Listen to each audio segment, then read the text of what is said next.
I was muted. I apologize. Good day, everyone.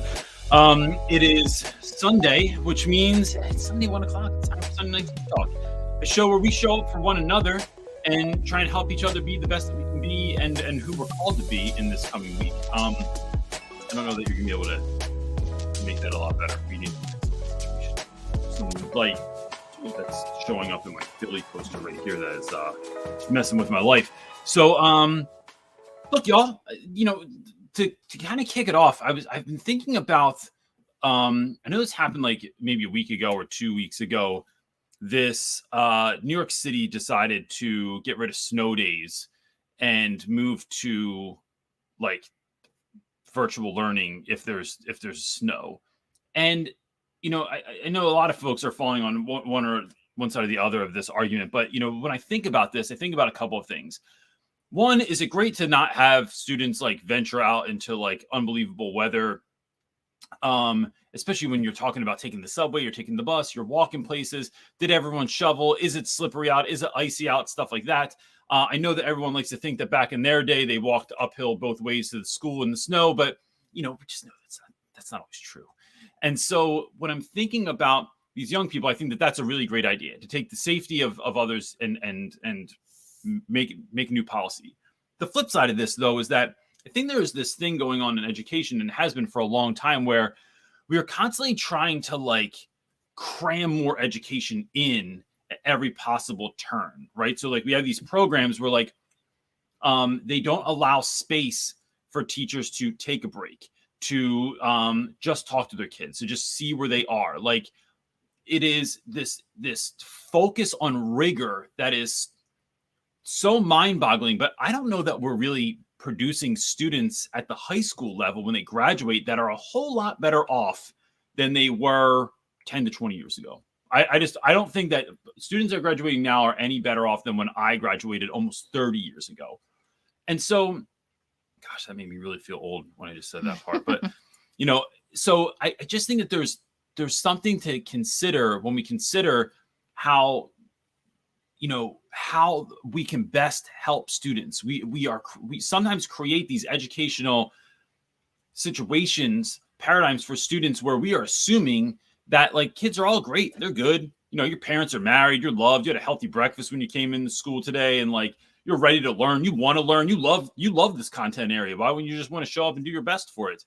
And I think when we don't take into consideration these other pieces and how things like running outside helps.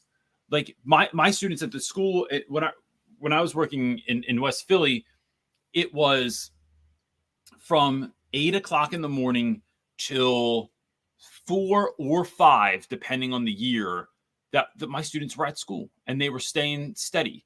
And so that with no break, we didn't have any recess. There was no outside time. They had lunch, but they had to stay seated at a table.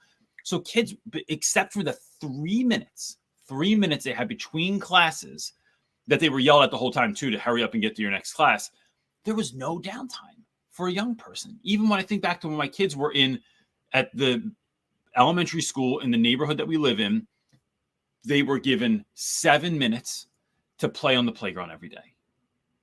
We're talking about first, second, third graders, 7 minutes to and you'd think that like, well, maybe they're doing something inside. Maybe there's like some free time or there's some play or there's a game. No, there's not. There was an academically rigorous schedule that kept kids moving in the same direction all the time, no matter what, because of what, I don't really know.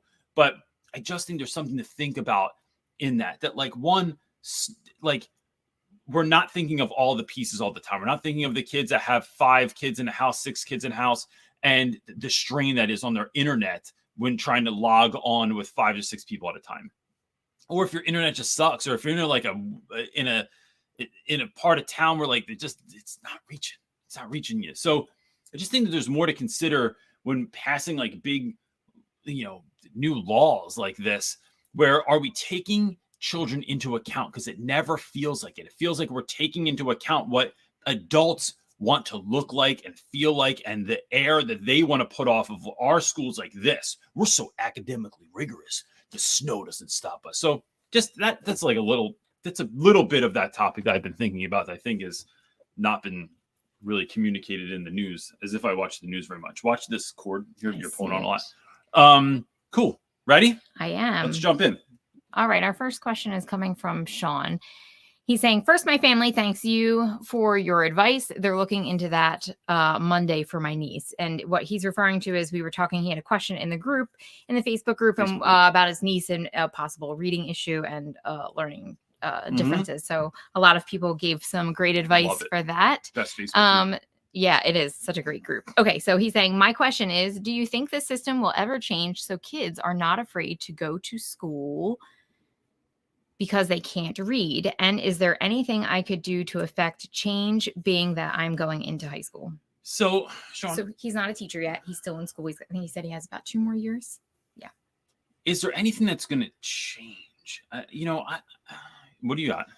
I'm going to say no, because the reason that I think the child is afraid is because they don't understand what's happening to them. So you can never remove that component. But what we can remove is some of the stigma in schools through acceptance, right? I think that's going to change. But there's always going to be a level of that internal anxiety and dialogue and fear that the child is experiencing as they're going through and processing. So you're not going to remove that piece. That will always be there. I will say I recommended to him, there's a really great book. It's called A Fish in a Tree. It's about the perspective of the child. I think the child's probably in middle school and it's a female and she's going into school and she just thinks she's awful and stupid and just all the things. But she doesn't realize that she has a learning disability and that it's dyslexia. And so the story goes on, and it's a great teacher in school and how they kind of work and pair through that to get her to realize, like, it's not her. I mean, it is her, but there's a reason for it. So I think that is a great book if you're dealing with a kiddo that's kind of has those feelings. But as far as like in school, gosh, I don't know. As a dyslexic parent, it feels like there's a really long way to go in the world of educating even teachers about what real dyslexia is and how it's not just reading. It's everywhere from tying your shoes to riding a bike to a million other things. I think one of the reasons we love to systematize everything in schools and have a program for everything is we feel like it could be a catch-all, and it's never a catch-all. There's always someone that's left out. There's always some outlier. And if we really believed in things like No Child Left Behind, then we would really look at all aspects that are holding students up when it comes to being as successful in their own education as possible. And so I think that, Sean, some of this is as parents raising awareness, and as parents standing up for what we think our students need, and as teachers doing the same thing. That, when I go to a meeting, this happened, I think I just told this story recently, but like I would go to meetings last year and see like some of like the heinous things that our administration was doing, right? And I would stand up in a meeting and speak, ask questions about it, and always going with curiosity first, never just blaming someone. And when I kept getting the runaround, I started speaking a little bit more directly and trying to really get answers that were going to help students and help teachers. And one of the things that was the most maddening to me was you'd have maybe one other person. There's one guy I have in mind that, like, who you are, bro, that would do the same thing. But then after the meeting, you'd be surrounded by people that were like, oh my gosh, it's so great that you said that. And like, like more people need to say that stuff. And it's like, well, where are you though? Where are you? Like we have to use our voices. And when you get caught up in being nervous about that, you have to remember what your why is. And if your why is students, if your why is children, then you should do everything you can at every turn to help students be more successful. And as teachers, we feel like we have to be the ones to do that all the time. And that's not true. We should be working as a community of educators to work together to help kids have the best experience that they can have. What are you going to say? Oh, I saw your hand up. I did have my hand. Oh, I was going to say this leads great into John Lopez's question, awesome. Which he is asking, what are the causes of mental constipation in the teaching profession? Lopez, I would say one thing, man, it's overwhelm. I feel like teachers, it's like analysis paralysis, right? You're constantly analyzing whether you're good enough, how to get all this stuff done. And you don't realize that, look, I'm going to be honest with you. I never did all this stuff. that I was supposed to do. It just never, ever from day one, I was like, this is not possible. And so last year, one of the things when they gave us a mountain of extra stuff to do, all of a sudden, I remember in a meeting, I raised my hand and said, like, I'd love to see somebody like create a schedule where teachers could get all of this done within the working hours, right? So like in my contracted hours, what does a schedule look like in which I could possibly get all of this stuff done? And got to run around, never got an answer for it. But I feel for teachers when they, what they want to do is teach. What they want to do is love kids. And instead you're caught up with all of this extra stuff that is, some of it is very meaningful, right? Like looking at making sure you're following an IEP, making sure you're following a 504, making sure that parents are being communicated with, making sure that we're documenting things that are happening in the classroom. Grading is happening on a quick, like, so students are getting grades back as quickly as possible so they actually matter. These are all things that are important. But when we put a number of things on teachers that could be done by someone else, right? Like I always laughed, like when we had like lunch duty, I'm like, yo, why don't we just hire some grandmoms to come to the lunch duty? No one's going to misbehave if it's a full, granny squad shows up in your school. So that's where I think that's actually a brilliant idea. I think it's so true. And you probably get better food. Well, there's such creative. Back there, like, I think there's really creative resources to like solve a lot of the issues that are like complained about, and it's like instead it's always just put it on the teacher. Give it to the teacher to do. Many hands make light work. Yeah, but teachers don't have anyone that they can really delegate things to, except for students. And I mean, I know I'm all about that. But then students are always so busy too, because we're making them do stuff every second of every blessed day of the year. Yeah. And so I think that there's something to that too. All right. Chris Carson is next. I'm not sure if this is a joke or if it's real. He says, you never know, Chris Carson. I know. He's saying, I'm also emotionally constipated off and on. I think that might be legit, because I think a lot of people are emotionally constipated, or we're just emotionally overwhelmed.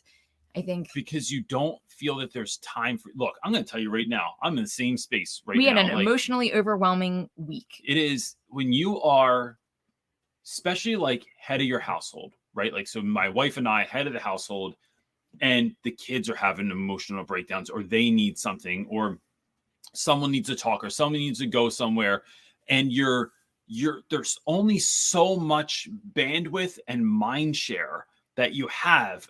And when you reach that capacity, what happens is, I know for us, when you fall off, when you're not like chugging along, you can take hits here and there, right? That's life.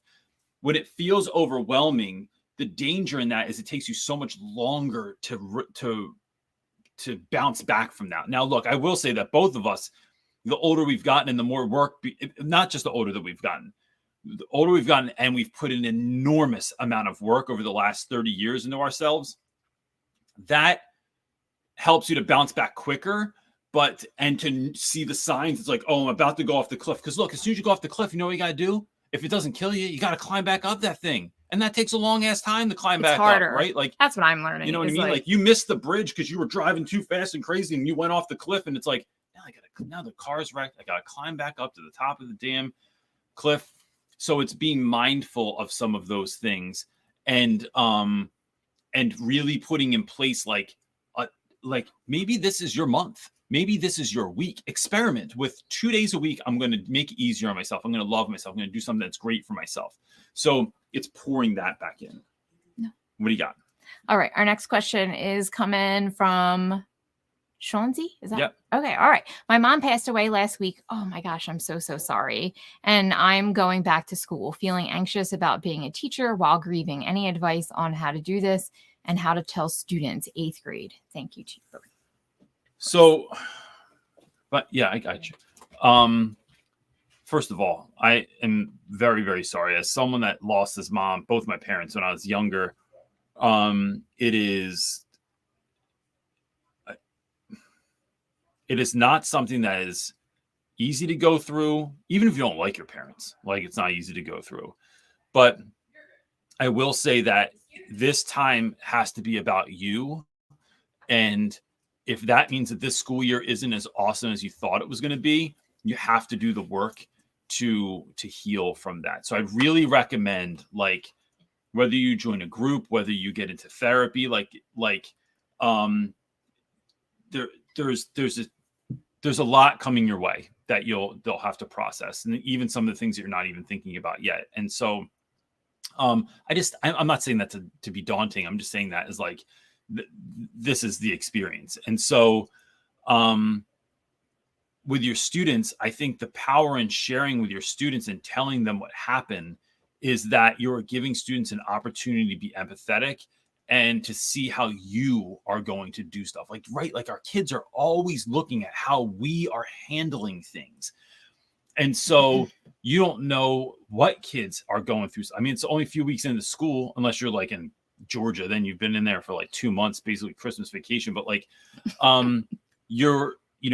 there might be students that are going through this also. And I can say firsthand that like dealing with, especially the death of my mom. My dad died when I was 4. My mom, just after my 22nd birthday.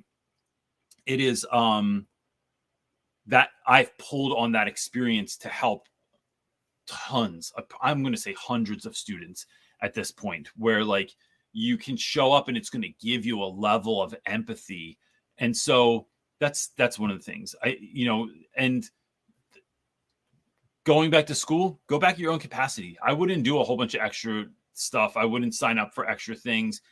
You're important. You're important enough to take care of yourself. And so please, please, please make sure that you're doing that.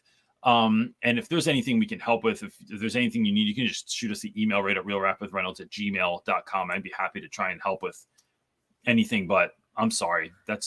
Yeah, I just want to add to that. I think it's really knowing yourself and what you need and really sticking to it. Because, man, if you don't, that's when you fall off, right? Like, it's so important. They're not niceties. They're necessary to keep you going when you're going through something really, really difficult.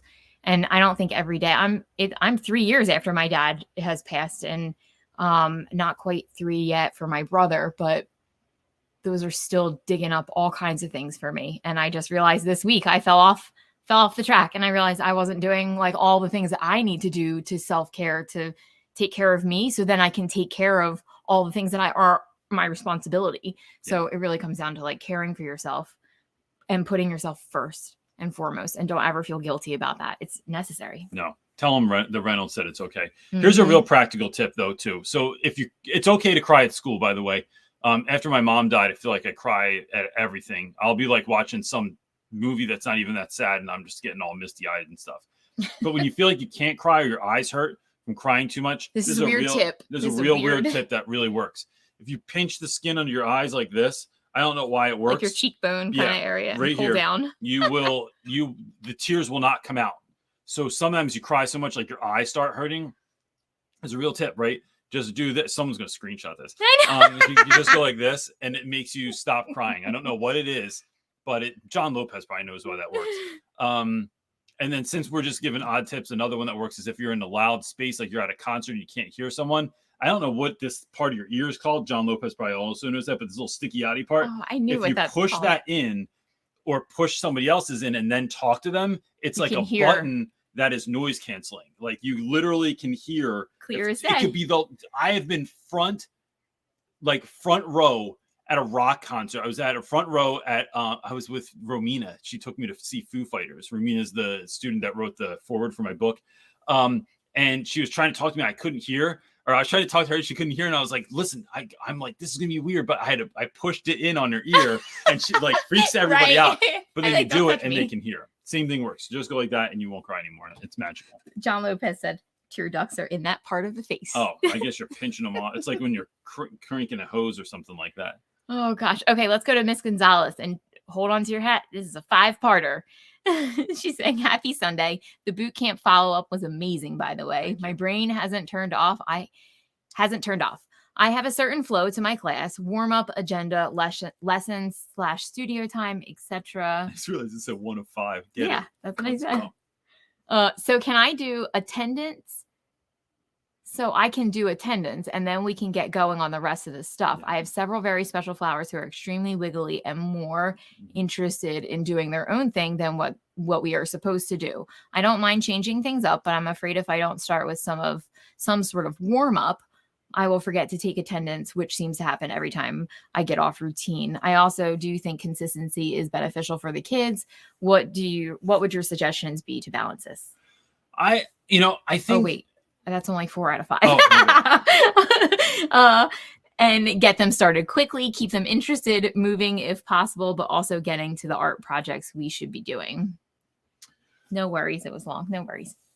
And hi to the not so secret wife.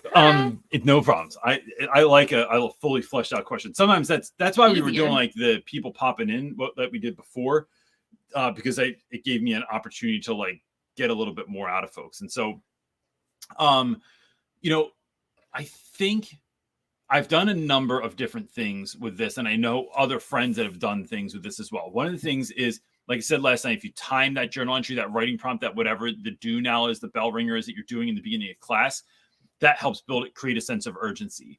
The other thing is I have had other students take attendance for me on an attendance sheet, and then I just have to check it real quick to just make sure that it's right, because it's a legal document. You don't want to just leave it up completely in the hands of a child.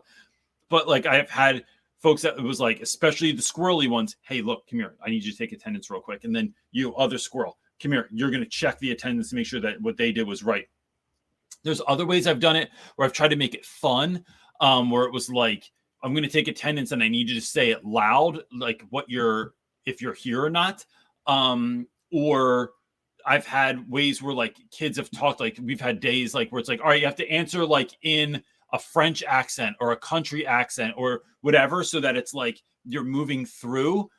The other thing is I've had friends, this is one of my favorite examples. I've given this a lot. My buddy, Omar he used to do, he's a teacher at my school. He's a young guy, used to make very, very simple videos of himself. So this is not something that's time consuming. It is like a 2-minute or less activity.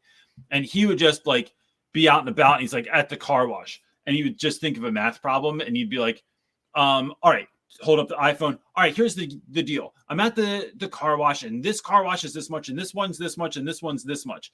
And then he would do like tie math into it, make it real world, and then play it in the beginning of class. And the beauty of this is that if the kids are not paying attention, that they're not listening to what's going on. So now they just miss the direct instruction. If they are, and it's something like kids feel like they're like, this is different. Like they get to watch a video for 2 minutes right in the beginning of class is like, feels like, oh, we're getting away with something. But he said what that allowed them to do was so then they watch this video and then they do like a problem that took 5 minutes or something.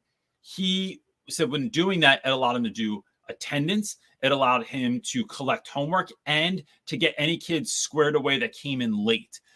And that was so friggin' brilliant to me that if I didn't already have my things in place for last year that I have in place, I would have absolutely implemented this, because you could do it from anywhere in the school. You could do all 5 of them at one time. So 5 days a week or whatever you're doing them for, shooting a little video, different places in the school. And that's your prep.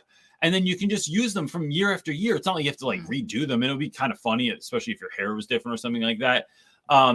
But that was a really great way. So what you're looking for is, what is an engaging way? What is something, Ms. Gonzalez, that your students could do that they'd be like, what? Like, what if there's like a weird way to take attendance? Like you have a Post-it note, everyone has a Post-it note, a scrap of paper or something. What if there's you walk in the room and you check next to your name and that's how I know you're here? Something along those lines, where it's this kinesthetic piece. It's a little bit left of center that's taking it off. You're doing less, but getting more in return. That's the kind of stuff that I'm thinking about. Great idea. And look, try any of those. I don't know if any of them are going to work, but if they don't work, like we talked about last night, this idea of failing fast. So like if we do it and we're like, oh crap, that didn't work, then what's the new thing that we can do? And then try stuff, but let students know, like, look, I'm trying to try stuff here so that you can win on a greater scale. All right. Our next question comes from James asking, I am interviewing for a very prestigious high school in my area tomorrow. I am a bit nervous as I have been subbing for a small school with only 800 students, and the new school has over 2,000. Any advice? That's a lot of students. James, I would say, first of all, I say this all the time, but like I said, leaders are repeaters. You are the feeling of nervousness is the same exact feeling as excitement. And so you can be nervous, but I try and trick myself and just tell myself that I'm excited. The other thing is sometimes I think what creates that nervous energy is that we are forgetting who we are. We're forgetting that you're like, is that school going to be lucky to have you? It's like, and go on that interview and interview them too, right? Like not like you're not trying to be like, I'm not trying to sound like super macho or like I'm like going to just walk in there with too much swagger. Like I'm the man, but I just know what I'm about. I know what my strengths are. I'm fully aware of who I am in that aspect as a human being. And so I want to see if who I'm going to fit with, who I am fits with what you all are trying to do. And so it is walking in with that level of confidence of, look, what I'm trying to do here is be an asset to your school. I'm trying to, I talked about this a lot last night, but Walt Disney had this idea of plussing, and plussing was, how can we add to the experience? How can we take this up another level? How can we make this more enjoyable for our customers? And so when I'm going to a school, I'm looking, how can I add value? How can I plus this experience that your students and staff have at this school? And when you go in with that, you're not just going in like hoping, wishing, oh gosh, I hope I get this job. It's, I just want to show up and do great work with you all. I just want to show up and bring my best to add to what you're doing here. And so, because, no matter how big the group is, you always need another Avenger. So it's like, what's your Avenger ability bringing you able to do? And is that fitting in with what everyone's doing there? And if it is, then great, man. I just want to show up and like do great work and love kids and teach them and be a great asset and part of this school community. I think going in with that is going in with a different thing of like, than a hoping and a wishing. And I hope they like me. It's like, no, I'm just here. You're not going to manipulate me out of anything. I'm here to just show up and be the best that I can be. I think that helps a lot too. All right. Summer Hayward is up next asking, I've got kids who can't read or write. Yep. So I've been giving them sentence stems / paragraph stems and reading assistance, oral testing, etc. Awesome. Oh, goodness. But I'm being accused of coddling. Where is the line between accommodating for learning and hand-holding / spoon feeding? So, Summer, I will say this. There is, I think, gosh, my initial reaction is aggravation. Is aggravation mine, because I think like, but why we don't is it looking at helping someone? That person I am. I'm railroading you right now. Go ahead. I just do rants and then you actually say something great. No, you say a lot of great stuff. So yeah, but I just rant. Anyway, I'm just saying, Summer, like, no, it's not coddling. I get so mad when I hear that because a lot of people don't understand what accommodations mean and they confuse it with coddling, and I think that's just an uninformed person, to be honest. And so it's like the graphic of a meme that I've seen all the time. It's like, you can't see over the fence. One can see over the fence. And then you put the boxes so they can stand, so they can see over the fence. It's like, that's not, they can't help it. They just need a step stool, to see over the fence. Everybody needs to see over the fence. It's, take it where you want, but I don't think it's coddling. I think it's helping them along and meeting them where they are. And then it's a step process, it's like climbing the stairs. You take a little way as, it's like training wheels. Anyway, go ahead. What do you got? I'm going to go a little bit the other way. Uh-oh. All right. Just for the sake of argument, because I think it's important. I think about our kids and when Brody was little. So our son has been, if you were going to walk, what age do you walk by? Anywhere from like, I don't know.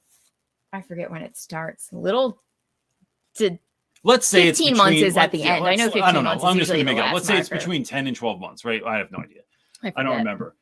If it's between 10 and 12 months, Brody was always the 12th month, the last day of the month, like a minute before midnight. Like he was just about to go into the very delayed section and he would like just make it. That was the same thing for everything with our boy, right?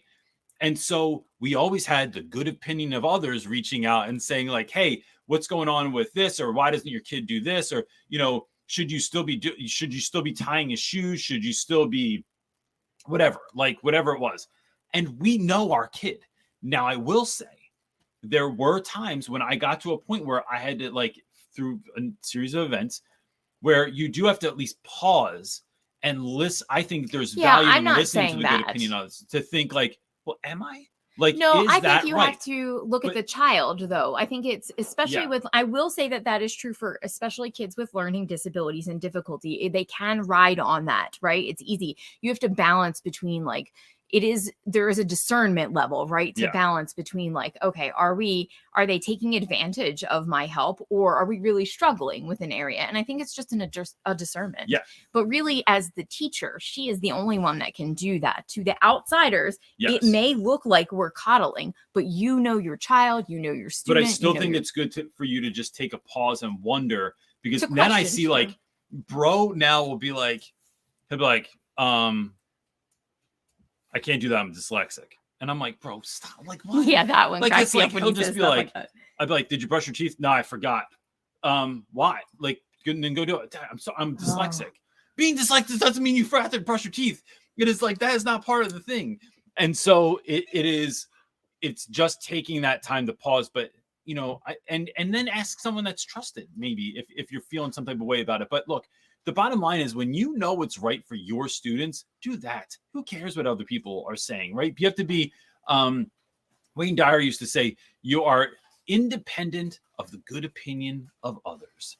And so it's like, thank you very much. You may be right, but this is what I feel in my gut is the right thing to do. That's what you go with. What are you saying? I just want to address in the comments, Go By Bike is saying that they had a student that wasn't diagnosed for anything. They did have an IEP, but they weren't to be graded for spelling, and they didn't understand why. I just say that's a very common accommodation for kids with reading and, like, issues. Spelling goes hand in hand, so that's a basic IEP accommodation. Yep. My spelling is horrendous. Right, mine too. Anything with vowels. Spell check. All right, hold on. I'm sorry. I'm digging for the next question. Dig it. Got anything you want to talk about? I could sing a song. Oh, let's just pop this up there and we can discuss it while I look for a comment. Steph Shook made a great comment saying, my 8th grader and I just had a conversation today about how the education system hasn't changed in over 100 years. Very interesting that he is noticing it at his age. I think it's funny. Someone said once that if Rip Van Winkle woke up today, the only thing that he would recognize is the education system, where it's like so much the same. And look, let's say something about that real quick, right? That is by and large the case. I think there are a number of teachers, like especially the teachers we're talking with on here, the people that are in our Facebook group, like I don't want to discount what they're doing. Like, no, people because are trying to do but really wait, great you work. have to pause. So look at the verbiage, right? She's saying the education system. Facts, because it hasn't. The system hasn't. Teachers have evolved because teachers know what students I'm not even going to say that, because I think that there are really teachers. I think there are really great schools out there that are doing really incredible stuff. That is true. Like I forget what the school is in California that Cho's working at now in Oakland. Is it a public school? I don't know if it's public or There's charter. a lot of but they are charter. The level at which they do social emotional care for their students. Get students into actual therapy, not like half-ass therapy like my school did for 10 minutes every 2 weeks. It was like, that's not even half-ass. That's like quarter-ass or whatever. But like, there are people out there that are doing like really incredible things. I wish they would do them louder so it would affect the masses. But yeah. Yeah. Okay. I found a question. All right. Andrea over on Facebook is asking, how would you address pushback from staff about allowing a student to stand at a lunch table when other students are expected to sit in the cafeteria? I am a case manager / sped teacher and added on accommodation allowed to stand at seat in designated area across all school seating in my student's behavioral plan at an IEP. And the student is hyperactive and impulsive. He needs to move. Could we just take a moment? Andrea, you're fantastic. Her questions are always great. Her, like, the stuff that the work you're doing, and I'm not taking away from anyone else here. You just do great stuff. You already know the answer to this question. Let that kid stand up. Let him dance in place if he wants to. I don't care. Like, I just think that we are, and I've gotten in trouble. I got in trouble for this on Twitter one time because in my book, I say that school is created for vanilla children, right? Meaning the average. And there's nothing wrong with those kids. God bless them. God bless their parents. I'm so glad that they just can fit right in and take care of business and without a lot of stress and anxiety and worry and all those sorts of things. But if school is created for vanilla children, what happens when your kid is mint chocolate chip or rocky road, right? Meaning, what if your kid is just slightly left of center? That doesn't mean they're any worse. I love mint chocolate chip. It's my favorite, right? And so it is creating opportunities for students so that they can succeed, not so that we can look a certain way. There's no downfall to that kid being up. You could literally, I've had students that I've used painter's tape on the floor. They were the only ones that knew. Nobody else knew why there was tape on the floor. And around their stand-up desk, I would create a little square, and I'd let them know, look, this is your space to move. I can't have you moving all over the classroom, right? Because I don't want to have other people thinking they can do it. I don't want you going, because if you get too close to people, it's going to lead to touching, because you're ninth grade boys, and this is what we do, is we touch each other all the time. I don't know why. But it's creating a safe space for kids to find success. So I think when people are doing that, it's look, not everyone's the same. We're trying to and I'll say this. I once met with this dyslexia specialist, and she was incredible. I'm going to have her. She's going to be on some program in the next year because she's just fantastic. I once met her, and she was talking about how students that she has that are dyslexic, she lets them listen to audiobooks in lieu of just reading. And I said, well, doesn't that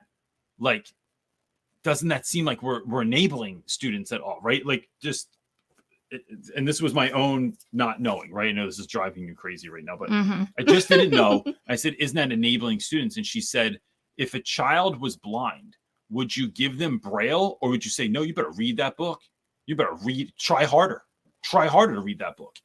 And when we're talking about these things, it's kids that are dyslexic, that have dyscalculia, that have a number of different learning differences or disabilities. What we have to do is realize that they can't help it. You can try, for kids with wild ADHD, you could try all the skills in the world to give them to hold it in. I'm going to hold it in. I'm going to hold it in. They just can't do it. We are asking kids to do stuff that is just not in their power. And so what we have to do is, instead of crushing them, instead of being sit down and shut up and knock it off, giving them opportunities to be who they are and knowing that it's all right. And so I think that you're doing a wonderful job. You should keep doing it. And don't listen to any of those people that are telling you that child will thank you. Their parents will thank you. And that's how I would roll with that. Absolutely. I love that you did that for lunch too. I've heard of people doing that for class, of course. But it makes me think of that cop that used to live in town that no one would let their daughter. She asked nicely. She moved out of town. Can she just stand behind her desk every once in a while? And they were like, no, then next thing you know, everyone's going to want to stand up. Well, this is our school district that we deal with here. Saying no, it's should everyone stand up? Maybe we should do a whole stand-up. Well, it's just I got harassed for my son being late every day, and he was only late literally 2 or 3 minutes. He was still in homeroom every day, but it was because his meds didn't kick in, and it was just really hard to get him. And everything was my fault. I was the worst. If you want him to be on time, he will not have pants on. Which one do we want to do? I know. I'm I would have gotten up early. I did all the tactics. All the things we did, and it was really such an eye-opener of people don't like to help kids for ADHD. They don't understand. Really tough. And instead of if I want to get around this, my kid has to get up at 5 o'clock in the morning. But then the trick was, babe, remember, his meds would wear off. So he was gonna. It's we're either 3 minutes late or we're gonna have a really tough afternoon. Yeah. Because when he had nobody to would take work it was with the us. whole thing. Yeah. Yeah. Which is why he homeschools now. Okay. Next question is coming from our buddy Tracy. What's up, Trace? How do you handle a few students in the same class that openly scream obscenities towards others, including the teacher? Wait a minute, pause. The questions we are getting today are some of the I don't know, a little wild today. Stuff. Yeah, let's do it. And have screamed 6 inches away from the face of admin 3 times. Oh, heavens. Admin is not addressing it. Any advice? My team and I have tried talking to the students individually, parents. We used a discipline hierarchy adopted by the school for classroom management. I think there might be another one. And that just says end. Yeah, cool. So,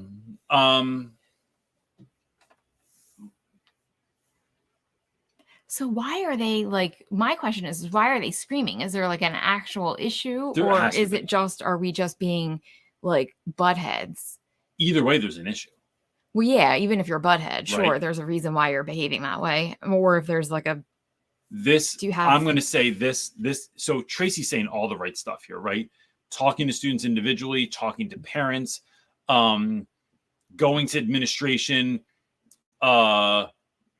like working together as a team. Like these are all the things that we talk about all the time. I'm going to say that a situation like this rises and falls with administration. She said that there were behavior issues that were not addressed last year. Facts, right? So now we need to build a plan around those kids. They're not unreachable. They're not like just throwaway, of course, right? But like, what are we going to do? Guess what? When you let things go too long, it's harder to get it back, right? Like, look, when we don't are mindful of what we're eating or exercising and stuff, and you let it go, all of a sudden you got COVID pants. Now you own COVID pants, right? And now it's a harder climb up that hill again. Yeah, especially when you get older, right? So it's like we need to address these things and not put our head in the sand. And so to me, when I think about this, it is I would get your group of teachers together, come up with a plan that you think would work, right? So if admin's not going to be proactive, here's a plan that we think would work. Here's how we need things implemented, and then take that to your administration and don't take no for an answer. What is the dog doing over here? He's going to pull like the curtain. I don't know. Sorry. But I found the part 3. Yeah, go ahead. She said, when we get to the admin level, nothing happens and it makes us powerless and reinforces the bad behaviors. Yeah. So keep pushing against the administration. That's the only way to do it. Like you have to it is. So here's some ways that I do that, Trace. It is saying, hey, here's a situation that's happening right now in class. So last year we had a group of boys that was about 6 kids that to their own admission would say they ran the school. They were 9th graders. We run the school. And truth be told, they were using the elevator that they weren't supposed to. They're using the back stairway, which is only for teachers to use so the teachers can get to class quickly. And there's no cameras back there. So like kids would screw around if they ever did go back there. Late to class all the time, left class whenever they wanted to, never got in trouble for anything. We'd see them cut. I would like watch them walk across the parking lot, take a picture, send it to the principal, and he wouldn't do anything about it. Right. So it was getting to a point where the entire 9th grade team was like really concerned because what it was doing was like setting a precedent for what you were allowed to do and get away with at the school. So it became a thing where if we went to a meeting and said, this is the issue, and they said, okay, we're going to work on that. Okay, well, when should we check back in with you? When is a good time for us to meet again? Then it's sending follow-up emails. Thanks so much for taking the time today to meet with us. I'm glad we were able to talk about this situation and that these are the things that we're going to do. And we will be sure to check back with you on Wednesday, like you suggested. Now you have a written record. So then on Wednesday, first thing, hey, we're just curious as to what's going on with this particular situation. We want to make sure that we're staying ahead of it. The team and I are like, all blah, blah, blah. So I'll tell you that what I did last year and when a number of situations arose was when I went to the assistant principal and they did nothing, then I went to the principal and they did nothing, then I went to the CEO and they did nothing. I ended up going to like calling the board. I didn't end up going to a board meeting, but I called someone that I knew on the board. I called the head of human resources department. I went to whoever would listen to start a fire to get help for the kids that needed help. And so, you know, that might not be the way, I don't know. There might be other ways to handle this, but like, that's what I did. And then it was constantly going back again and again and again. I was going to wear you down until we got what these students needed. And I've had to do that a number of times over the years for a number of different reasons, but it is never stopping, always going forward, because you're right. It's just it messes up class. It's like teaching's not even a part of the equation anymore. It's like, how do we get through class without this kind of madness happening?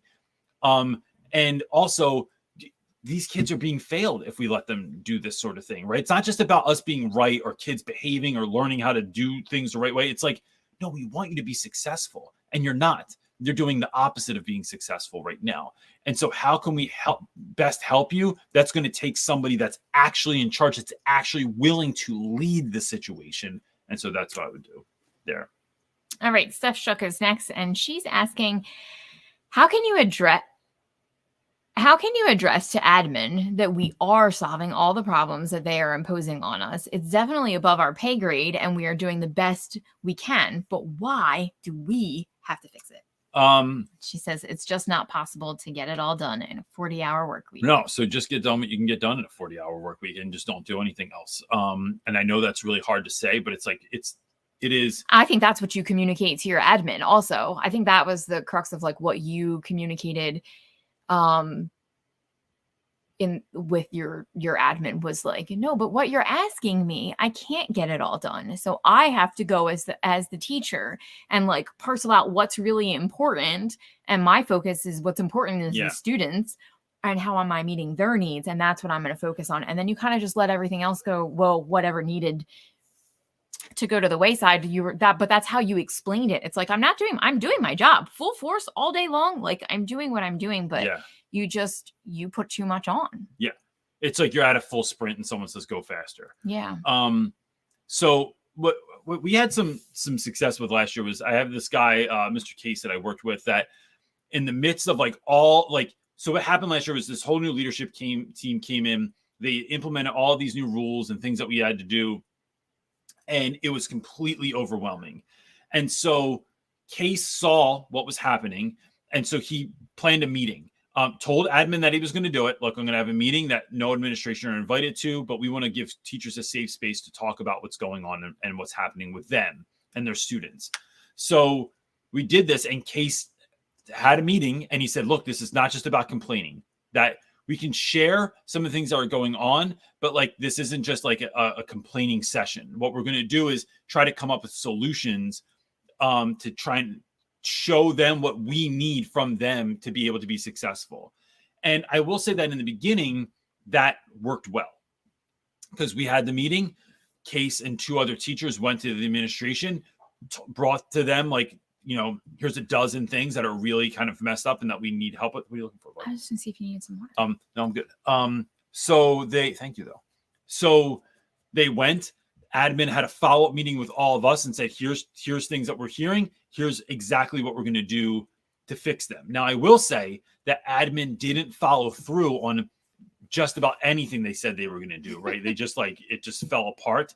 But I think that had to do with the strength of the administration. I do know administrators, though, that had they been in that situation, and I've worked for them, I know them online, that if that had happened with them, they would have been like, nope, we will take care of this, and it will absolutely happen. So I think it takes not just a person, it takes a group of people getting together and confronting admin, but not in a combative like us against you. It's really going in and changing your thought pattern and being like, we want kids to succeed.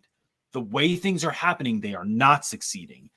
We want to succeed. And with all this stuff to do, it's just not possible. Let me break down what would be possible. Let me break down how we could create more space and time for teachers. If they do have this much stuff to do, how can we get more done in that time? So it's sort of problem solving on your end, coming up with some solutions, and then going to the administration and pushing until you get what you want.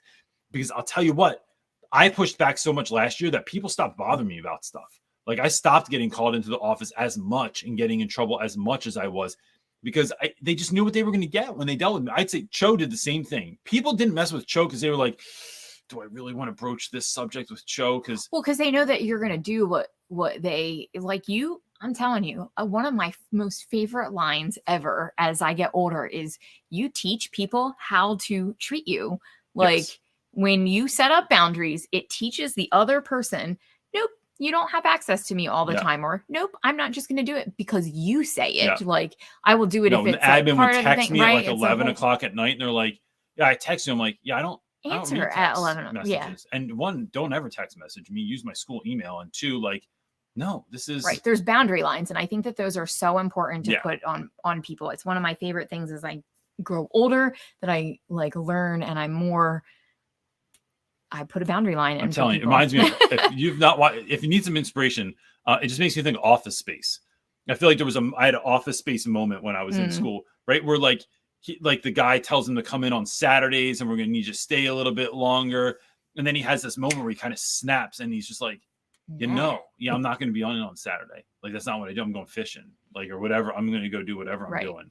So, and if you put that boundary line, like, people will get the message and they're going to go, but then I'm not the going to. bigger thing is you're not just being arrogant. No. You're showing up to school and doing better work. Sure. You're still being loving. You're still being kind, like, not with. Yeah.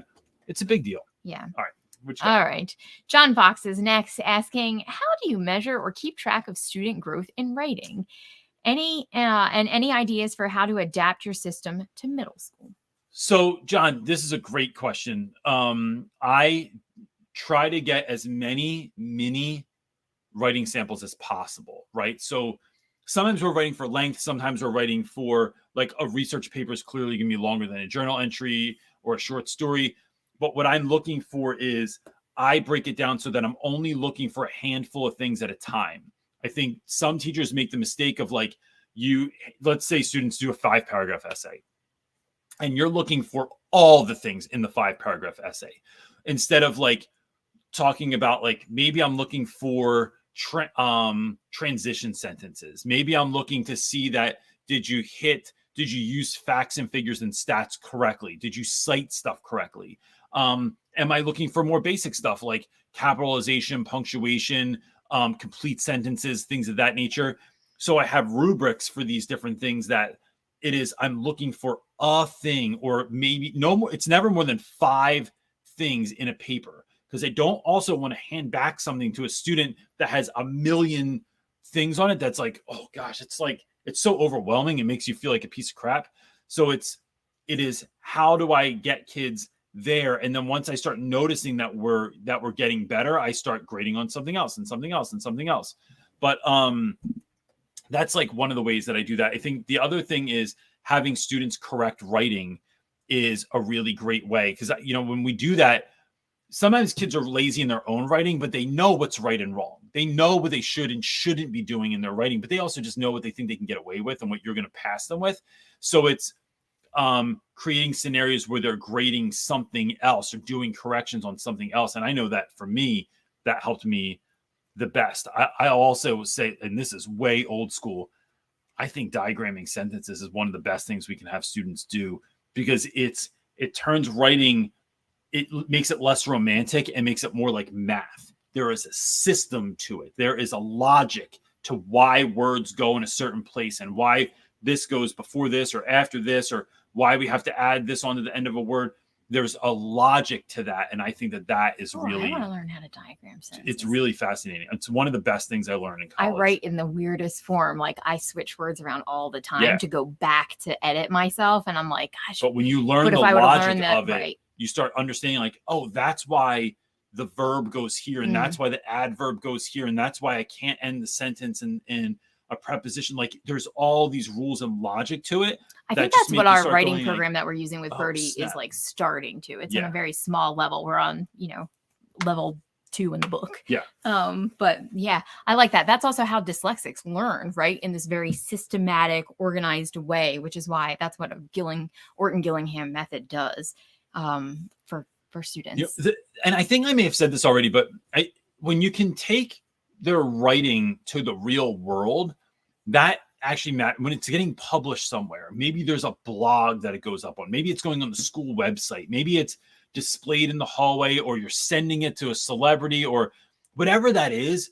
Once it matters and you don't want to publicly look foolish, which is not something I really want to leverage with my students too much, is like what the world thinks of you.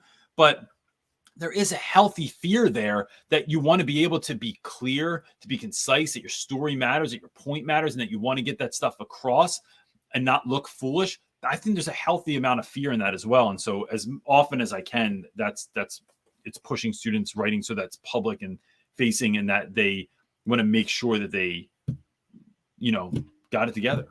All right, our next question is coming from Mel. She's asking, I'm working with a teacher who's used to working in isolation. Their words and actions don't align. Lack of action impacts all of us on the team. Thoughts on lighting a fire without burning a bridge? Mel, I think... I love this question. Yeah, it makes me think of a lot of I hope you're co-teachers going to I've go had. back to what we learned about, in our masterclass that we're taking when they talked about, your words and your actions, how they don't line up. Do you remember this? Can you speak to that real quick? I forget, kind of. Get me started, though. It was Light my talking fire, about, bro. talking about, the things that you say that you want, but then what do you do? And it's not values, aligning, right? So her values and her words and her actions aren't lining up. So I think so one of my mentors says that your words and your actions don't often match up. And maybe that was Eric Thomas. E.T. the hip hop preacher was saying. You tell me lots of things, and you're always listening to so many people.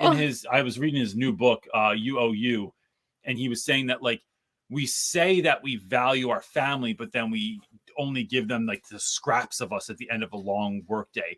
We say that we value our health, but then we don't do anything that actually would suggest that. And so your values can be whatever you say they are, but when you step back and look, what are you giving your most of your time, money, and energy to? That's what you actually value the most. And so to me, it's more though, it's being clear about that. But I've had several co-teachers that were just that went between really struggling and trying to figure out who they were, and were a little bit they were self-conscious, the confidence wasn't there yet. And I don't fault anyone for that, right? We're all growing, we're all becoming. And so it's sometimes fostering that in people and helping them to I see you trying, let's keep going. Let's pour gasoline on your fire. And then I had people that were just horrible. I had a guy named Mr. Simmons who used to sleep in the back of my room, would wake up, and if another student was sleeping, or if someone woke him up, he would kick their desk.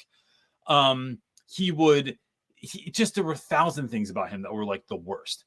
So what did I do? I just didn't count on him anymore. And I made what I was doing Steve Martin says, be so good they can't ignore you. So it's no, our class is going to be so incredibly fun and dynamic and engaging that I'm going to make it uncomfortable for you to not do anything. Right. I once had this moment. We were at Penn State for Kurtaman, which is a Latin conference for students. Max Brown, my man, he's on the internet. Max Brown was one of my favorite kids I've ever had for 1,000 reasons I won't go into right now. There is a dance, right? So it's kids that love Latin. So there's a little bit of awkwardness when it comes to dancing and stuff like that. I'm stereotyping a little bit here, but it was the case. I feel like you told this story last week. Maybe. There were 10 kids or so in the middle of this big giant area outside. They had a DJ, they had lights, it was bumping, everyone's dressed up. Hundreds of kids standing on the outskirts. I call Max because he's taking too long. This is what my students do, is take too long for everything. I call Max, where are you? You and the dudes need to get down here now because this is painful to chaperone this party. I then watch Max and his crew come dancing and running down this hillside into the middle of these 10 students or so that were dancing, and the party explodes to a point where if there were 2 or 3 kids that were still kind of hanging on the edge, not dancing, now it was awkward for you not to be. It used to be awkward for you to be in the center of it, right? For you to be the one that was on fire. Now, if you're not on fire, you made it weird. And so I think that sometimes if it's us, if it's the other teachers, if it's creating classes that are so wildly, incredibly exciting and fun and nuts in a good way, it makes you sleeping in the back of the room it's so obvious now. It's so evident that you are not a part of what we're doing. And now you have a decision to make. I'm either quitting or I'm going to get on board and do what I'm doing now. And so that's what I did. And he quit. So. All right. Our next question. Well, we can make this our last one since we're at an hour. It's a good one to end Let's on. do it. Dope Law is asking, if you had no friends and no wife, how would you build and start your social life step by step? All right. This is a great dude. This guy has such great. He does have first really of all, you got great glasses and great questions. I think, one, it is for me about getting real clear on what do I want, exactly what I want. So I know in my life, exactly what I want it to look like. I know the house I want to live in. I know what I want it to look like. I know what kind of truck I want to drive. I know the exact make and model of the truck. I know all the customization that I want done to it, right? My dream car, my students laugh at me all the time, is not a Bentley. It's a Ram pickup truck. Those black ones with the black rims and the black. All right, we're supposed to be talking about social life. Babe, talking about Ram trucks right now. Okay. The point that I'm making though is I want clarity around everything. How many kids do I want? What kind of relationship do I want with someone? What kind of how many days a week do I want to go out? How many vacations a year do I want to go on? What do I want those vacations to look like? Am I going with just my wife? Am I going with my whole family? Am I going with just my friends? And getting a clear vision. And then there's this question. Who do I need to become to live that life? Right? So it is starting to become that person. And so I heard Rob Dyrdek talk about this at one point where he was like, went from just hooking up with like tons and tons of different people to he's like, I knew that I wanted a wife. So I started creating a house, creating a life that was conducive to having a wife and children. So like, what kind of house do I want to live in? What kind of schedule do I want to be working so I can care for my wife and kids?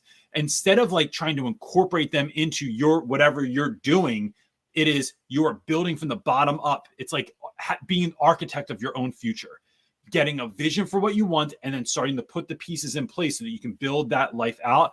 But that's how I do everything. That's how I do school. That's how I do my business, how I do my personal life. And I'm telling you, if I had to start over, that's exactly what I would do. Get clear vision on what you want, and then learn how to start becoming the person that you need to be. To do more, we have to be more. Right? This is crucial.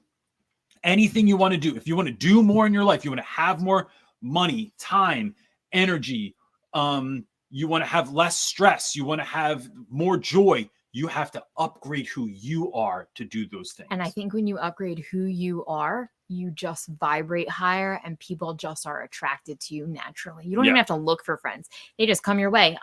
Everybody wants to be your friend then because they want what you have. So that becomes another level of like guarding those things, because when everybody wants your attention, you have to learn who's a plus in your life and who's a negative in your life. And then you start. And that can sound, and that's let's say real quick. Yeah, it's not mean. I know it does, but it is being mindful of you're the average of the 5 people you're around the most. It's just being aware of things. I think that's all it is. Sorry, I hit the desk.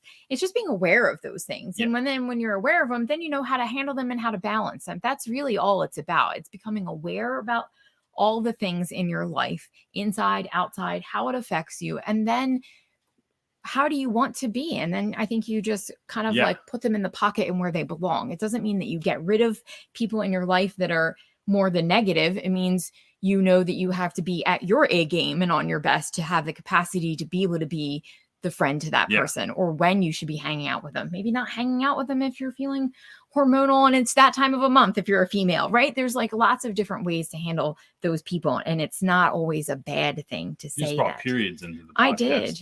You know, I'm a female. It doesn't get any more real than when you let's be real. Menstruation. Most teachers are female. Yeah. In this profession. So, you know, one thing, and I don't want this to sound narcissistic, but I do want to say that like when I'm mindful of my energy, and Maya Angelou said you're responsible for the energy that you bring into every room. When I'm mindful of that, and I go to Doug's Bar, McCusker's Tavern, 17th and Shunk in South Philadelphia, best place to go in the city. When I go to Doug's Bar and I know I'm vibrating on that level, that it is like everybody talks to you. Everyone wants to come over and sit with you. They buy you a drink. They're shooting shit. Like, and I see that in Brody. Brody vibrates on such a high level all the time and is all about love that it just, people always want to hug him. Right? Like, don't they like we'll go to someone's house and they're like, hey man, can I give you a hug? And bro's like, he goes like this the other day. Uncle Bill asked him for a hug. He goes, Uncle Bill, you know, I'm always down for a hug. And so he gives him a hug and he goes, you know what? Can I just give you one more? And Uncle Bill's like, oh, and it just feels good because he hugs you in a way where you just he's know, like a bear. Like it's like he gives like good grandma hugs, right? Like we're just like, I feel good. So that's where I would go with that. But Miss Gonzalez put it a really great way, and we can end on this. She said, the more sparkly you are, the more people around you start to feel sparkly. Yep. Facts. That's it. And that's where you're coming from it, right? You're not trying to make them look less sparkly than you. You're just trying to spread your love and magic and awesomeness and get it on everyone else, because that stuff's contagious. So with that, what are you pointing at? Oh, whoops. I was going to say, don't forget, someone said, please plug your workshop so they can remember to sign up. So we did it. We launched, there are 3 workshops coming up. One is available right now. Next Saturday at 11 a.m. Eastern Standard Time, which is the time that most people wanted, we're doing a lesson planning workshop. You can go, I wish I had the thing right here. Why don't I have it? I think I do. You can get the, go right to the link that I'm going to put in here right now. And sorry, trying to multitask. Anyone that knows me knows that this is not how I roll. You can go right to this link, sign up for it now. It's Lesson Planning 101. It's about a 45-minute training, 15 minutes of Q&A afterwards. Anything that I talk about in there, any resources you will get as part of this as well. But what we're really trying to do is like listen to especially our Facebook group, but that community in saying like, here's what we need, and then creating those things. So we're going to do lesson planning. The next one is going to be on student engagement, because I think it's a lot more than making class fun. And then we're going to do one on how to create policies and procedures and routines for your classroom after school has started, because everyone's year started already, but you're like, oh no, it's not working. Can I start now? Can I not start now? Like, can I do something mid-year? I think you can do stuff in May if you want to, and school's done in June, right? It is like, you can always be putting something new in there, but this is what we're trying to do to help everyone out in the best way that we possibly can. Look, gang, anything else? Go for it. Justine said that would be a great way to start her birthday day. Hooray. So you can come and we can all celebrate Justine also. Yeah. Can you in there? That would be... if you remind me, I will have a piece of cake and I will sing to you. Everything else you need from us, you can find it right at realrapwithreynolds.com. And that's it. Anything else, wife? Nope. That's it. Have a great week, everybody. Cool, gang. Have a great week. And go Eagles tomorrow night, Monday Night Football. Protect your peace. Peace.